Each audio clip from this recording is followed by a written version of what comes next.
Hola, muy buenas tardes. Hoy hablaremos sobre riesgos socionaturales, vulnerabilidad socioeconómica, justicia ambiental y justicia espacial, por Milagros Vargas.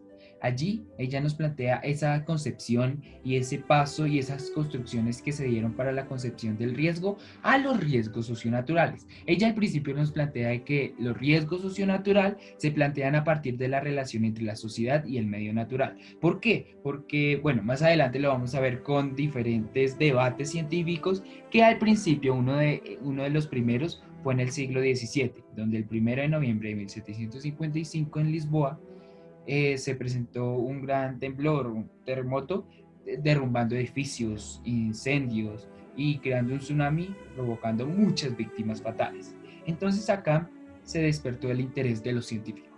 Entonces Voltaire, como lo podemos ver aquí, Voltaire, nos habla de que los desastres que habían causado el sufrimiento no podría ser por voluntad divina, o sea, ya apartándose un poquito de lo divino, pero no como tal. Al igual aparece Russell, aquí lo tenemos, y él nos dice que, bueno, y argumenta que los desastres no eran episodios meramente naturales, sino elementos sociales. ¿Por qué? Porque él nos dice, si no hubiera habido una debida planeación urbana, la culpa no sería del terremoto, sino de esa misma planeación, y por eso se ocasionaron grandes pérdidas humanas. Si hubiera habido una debida planeación, hubieran menos víctimas. Bueno, con este primer debate se plantean otros diferentes debates sobre ese interés de los eventos naturales con unos círculos científicos, bueno, con el círculo científico y lo divino. Entonces, Harland Barrows, entonces él discute esa idea que nos plantea Rousseff de que el humano y el medio natural bajo un contexto ecológico. Y él nos dice que la influencia ambiental es más desde la influencia sobre la sociedad. Al igual que Gilbert White, nos habla de que él estudia esos riesgos naturales con la ecología. Entonces él nos dice que esos riesgos naturales surgen entre la relación del medio y las actividades humanas.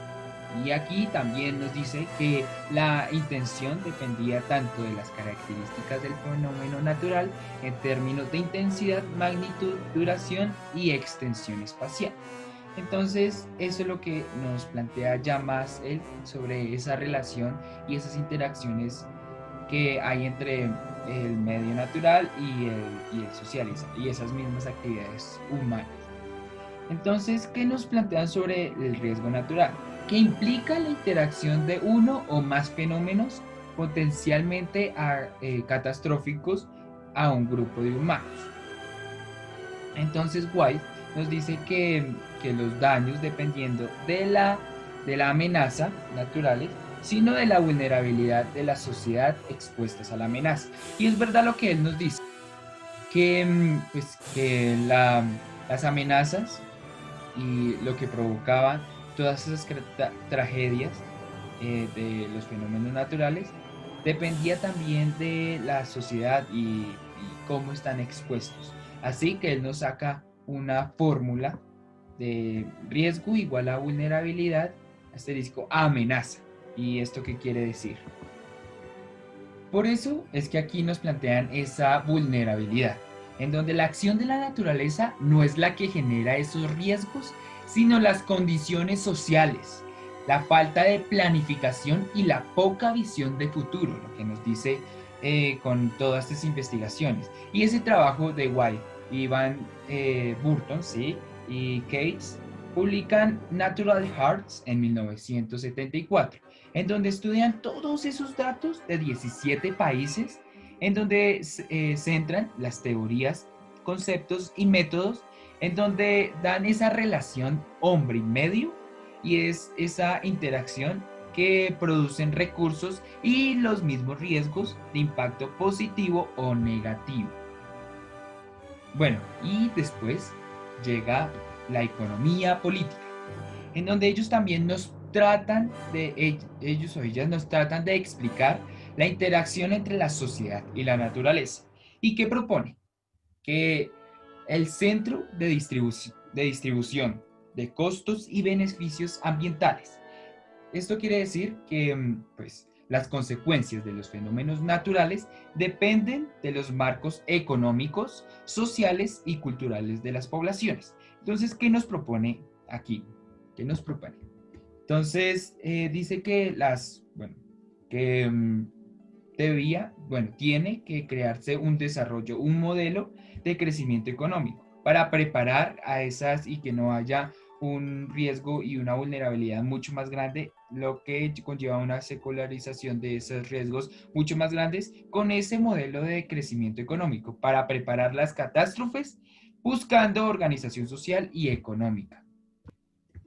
Por eso es que ya vamos a hablar sobre la vulnerabilidad, en donde esto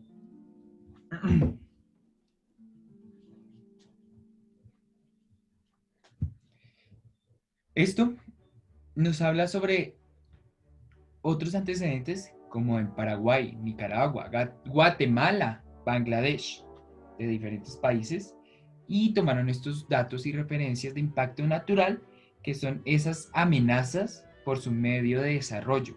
Entonces ya tomando esos diferentes debates y esa economía política y tomando los datos de esos antecedentes, nos hablan y identificaban que era algo más grave en estos países que en otros países desarrollados.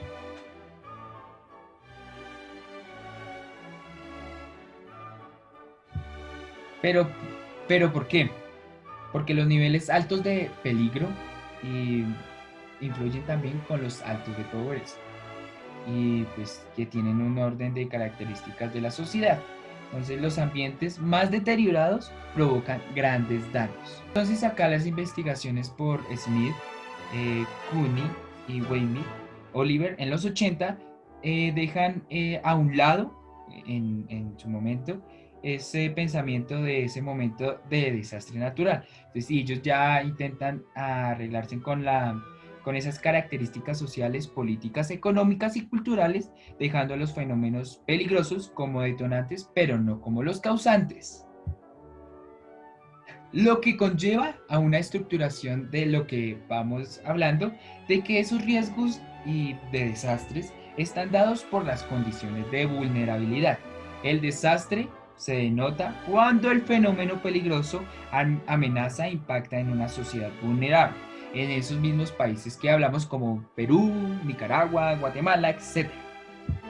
Eso mismo que hablamos, ese riesgo se crea por la interacción o eh, intersección que nos decían ahí entre las amenazas y la vulnerabilidad, en donde nos hablan esas interacciones relacionadas con lo global a lo local. Entonces, lo global causa, unas causas de fondos que es la economía, la política y la estructura social. Lo intermedio, que aquí podemos ver la primera, entonces, y la segunda, que es la presión de dinámicas, que es el crecimiento de población, la urbanización, desinflación, degradación y falta de ética. Y la siguiente, que nos habla sobre lo local, son esas condiciones de inseguridad que dan esa fragilidad social y esa misma pobreza que hay en ese territorio, en ese punto local.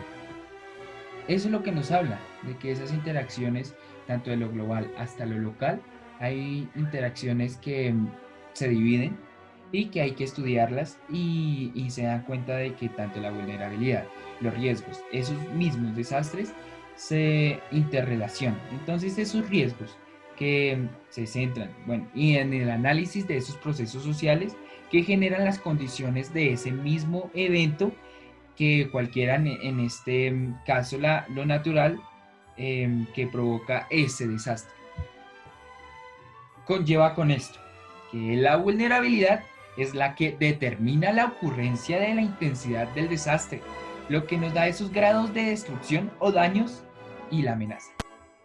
Pero aquí viene esas condiciones antrópicas que dan esa localización y explotación del territorio, propician una modificación de su territorio ambiental que pueda aumentar las amenazas del riesgo y los desastres, como lo mencionábamos en aquellos países que están en vía de desarrollo, que por su alto deterioro ambiental también hay una gran pobreza, creando una mayor vulnerabilidad, porque lo que nos plantea al igual que la economía política, no hay un modelo de crecimiento económico que pueda plantear esa organización social y económica.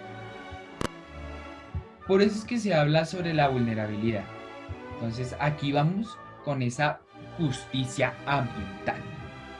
Aquí está la justicia espacial y la ambiental, por la cual son muy similares, que buscan asegurar todas las comunidades que tengan igualdad de protección por esos riesgos medioambientales, con esa misma relación, con cuestiones de salud y calidad de vida, teniendo en cuenta que no haya una exclusión de cualquier individuo por su etnia, ¿sí? Sus condiciones económicas, su género, edad, nivel de ingresos. Bueno, todo esto es lo que trata de hacer esta justicia. Y por eso vamos a hablar sobre justicia ambiental. Y por eso ponemos aquí a QX en el 2000. Él nos propone unas causas, en donde él nos define que las mejoras de la comprensión y las diversas formas de justicia a partir de la unificación de temas políticos, legales y económicos, el cual se enfoca en 4 nociones. Nos habla sobre esta: la distributiva, la procedimental, la correctiva y la social. La primera, vamos a hablar sobre la justicia distributiva. Aquí nos habla sobre esa igualdad de trato a la misma distribución de bienes y oportunidades, con una distribución equitativa e igualdad de protección. Eso es lo que nos quiere decir. Y la justicia procedimental, seguimos con la justicia procedimental. Nos habla sobre ese proceso jurídico que toma las decisiones ambientales y participación pública con una atención especial y equidad para que sean tratados equitativamente antes y después de la actividad. Ahora pasamos a la justicia correctiva, en donde nos dice que la equidad en las formas de penas asignadas al infractor, y la que genera esos daños o prejuicios, sea condenada con la misma, con equidad, sí, con equidad, que es lo que nos plantean aquí. Ahora pasamos a justicia social. La justicia social es la que integra la preocupación ambientales, en las que, en la que una o más amplían tocar características de tipo social, étnico, cultural, económico de las personas. Lo que quiere decir, como nos muestran aquí, de que debe tener también integrar una igualdad y una equidad a aquellas personas, independientemente por sus condiciones, o por cómo viven, cómo están, sus rasgos físicos, todo esto. Y por eso es que vamos allí, porque, por ejemplo, la justicia, quiero citar la justicia de Q 2000, nos habla de que la justicia ecológica no tiene que ver solo con la distribución justa de bienes y males ambientales ante la población humana, sino también entre esta el reto de los seres vivos con los que compartimos la biosfera. Y es verdad, y es claro lo que nos dicen acá. Bueno, ya terminamos. Muchas gracias. Espero que hayan entendido. Hasta luego.